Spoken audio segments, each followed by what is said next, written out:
மொத்தத்துல கிளவியை கொண்டுட்டாங்க இல்லையா? ஆனா கிளவி எப்படியா? அது இதுக்கு நாளைக்கு போற கேட்டதா? அங்க பாரியா, நான் உயிரே படைய வச்சு அந்த பேயை தடுத்து பிடிக்க என்னமா போராடுறாரு. இந்த மாதிரி ஒரு சாமியார் நம்ம ஊருக்கு கிடைப்பாரா? முதல்ல அவரை கையெடுத்து கும்பிடுங்கய்யா.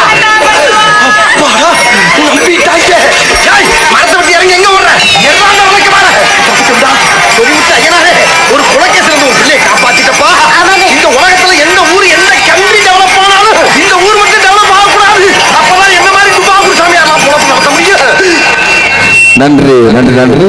நிகழ்ச்சியை பாராட்டி வளையப்பட்டி கிளை VP சரவணன் திமுக பொருளாளர் மற்றும் திமுக இளைஞரணி அமைப்பாளர் சார்பாக ரூபாய் 50 அன்பளித்துள்ளார்கள். அவர்களுக்கு நெஞ்சார்ந்த மனமார்ந்த நன்றி தெரிந்து கொண்டு இசையரங்கில் மீண்டும் திரை செயல் வளர்ந்து ஒரு பிரமாண பாடல் உங்களுக்காக அன்பு உறவுகளே.